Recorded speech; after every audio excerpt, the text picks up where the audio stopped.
Hello everyone. So our today's topic is Simon Commission. Okay. तो पहले हम लोग उसका बैकग्राउंड पढ़ेंगे. क्या था in government of India act 1919 this had a provision that the commission appointed to be appointed in 10 years from the date to study the progress of the governance scheme and to suggest new steps.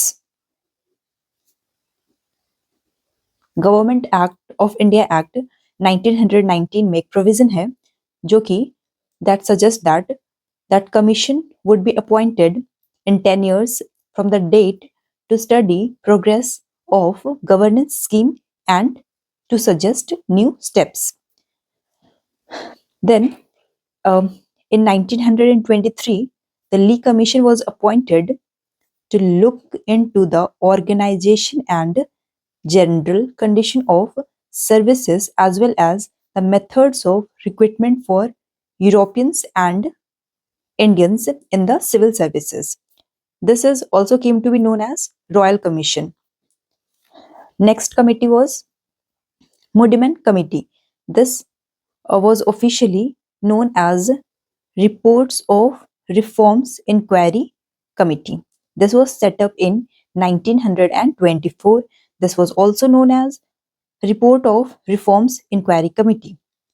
This was set up mainly to look into the working of the constitution set up in 1921 under the Act of 1919. Now the next committee, Lilith-Go Commission in 1926. Okay, this was set up to examine and report the conditions of Indian agricultural and rural economy. This was set up to examine and report the condition of India's agricultural and rural economy. Okay, this committee made a recommendation for the improvement of the agrarian economy. Okay, now the Indian Statutory Commission or Simon Commission. More popularly, it is known as Simon Commission after the name of its chairman, Sir John Simon. So what was responsible for the appointment of this Simon Commission? So the Secretary of the State for India, Lord Birkenhead, he constantly talked of the inability of the Indians to formulate a concrete scheme of the constitutional reforms. Okay. He talked of the inability of the Indians to formulate a scheme of constitutional reforms, which also had the support of wide sections of Indian political opinion also. So this was responsible for the appointment of this Simon Commission. This Simon Commission, under the Prime Ministership of Stanley Badwins, set up on November 8, 1927. It was all white member and 7-member Indian Statutory Commission. Okay, this was popularly known as Simon Commission. This formed from 4 conservatives, 2 liberites and 1 liberal. This commission was made to recommend to the British government whether India was ready for further constitutional reforms and along what lines. Okay, so the Indian Statutory Commission, this was popularly known as Simon Commission after the name of its chairman, Sir John Simon. This was set up under the Stanley Badwins on November 8, 1927, an all-white member and 7-member Indian Statutory Commission.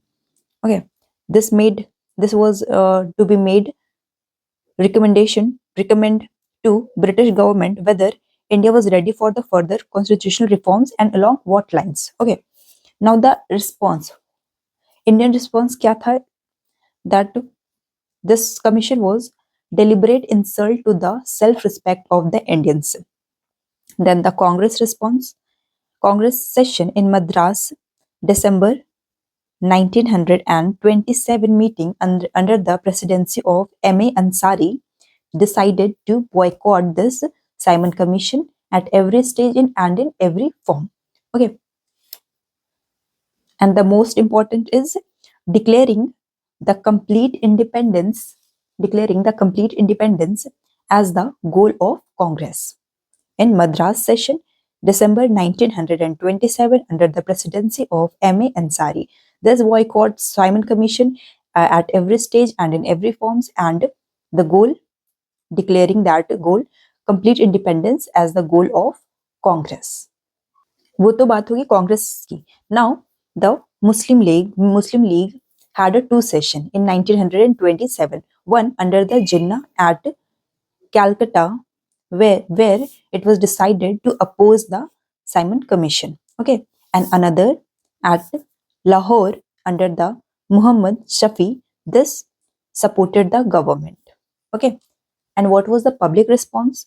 There was a countrywide hartals, mass rallies held, and black flag demonstration slogan of Simon Go Back. Now the police repressions, there were lathi charges on the, they not even sparing the senior leaders Jawaharlal Nehru, G.V. Pant, and the Lala Lajpat Rai received severe blows on his chest in October 1928, which proved to be fatal, and he died on November 17, 1928. Now the impact of this Simon Commission on the national movement. Okay, the first one is this,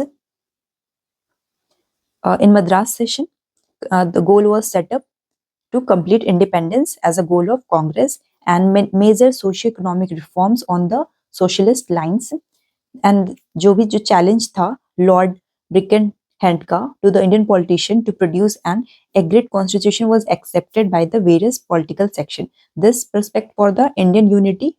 What was the recommendation? Simon Commission recommendation. Simon Commission published report in May 1930.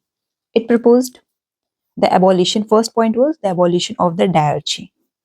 Abolition of the diarchy and establishment of the representative government. First point, abolition of diarchy. Second point, establishment of the representative government in the provinces, which should be given autonomy. Then Governor General was to have complete power to appoint the member of the committee. Then this report also rejected the parliamentary responsibility at center.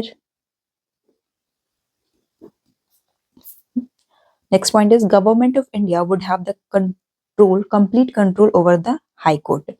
First point क्या है? Abolition of diarchy. Second point, establishment of the representative government. This rejected parliamentary responsibility at the center. Governor General complete power to appoint members of the cabinet. Government of India complete control over High Court. It also recommended that separate communal electorates, but there was no universal adult franchise. Then this also accepted the idea of federalism, but not in the near future. It also suggested Northwest Frontier Province and Balochistan should get local legislatures, and both Northwest Frontier Province and Balochistan should have the right to represented at center. Okay, it also recommended Sindh should be separated from the Bombay, Burma separated from India. Then it also suggested that Indian army should be Indianized by through British forces. Okay, suggested, it recommended Sindh should be separated from Bombay, Burma should be separated from the India. But जब तक ये report आया, it was no longer irrelevant because several events overtook the importance of its recommendations. Okay, now the Nehru report. All Parties Conference met in February 1928 and appointed a subcommittee under the chairmanship of Motilal Nehru. Okay, to draft constitution. This was the first attempt by the Indians to draft a constitutional framework for the country. Then the members was members were Tej Bahadur, Subhash Chandra Bose, M.S. Annie, Mangal Singh, Ali Imam, Swab Qureshi, and G.R. Pradhan as its members. This report was finalized by August 1928. The committee was appointed in February 1928 and the report was finalized by the August 1928. So the main recommendations of this report was the first one was dominion status on the lines of self-governing dominion as the form of government. Then the second point was rejection of the separate electorate. Then third, linguistic provinces. Next one, 19 fundamental rights, including equal rights for women, right to form unions, and universal adult suffrage. Next point was responsible government at center and in provinces. Then full protection of cultural and religious interests. Then complete dissociation of state from religion. तो recommendation में क्या क्या थे? First point dominion status, second rejection of separate electorates, third linguistic provinces, next one 19 fundamental rights including equal rights for women, right to form unions and universal adult suffrage, then responsible government at center and in provinces. Next point, full protection to cultural and religious interests of the Muslims. Next point, complete dissociation of state from religion. Okay, so let's end here our topic. Thank you.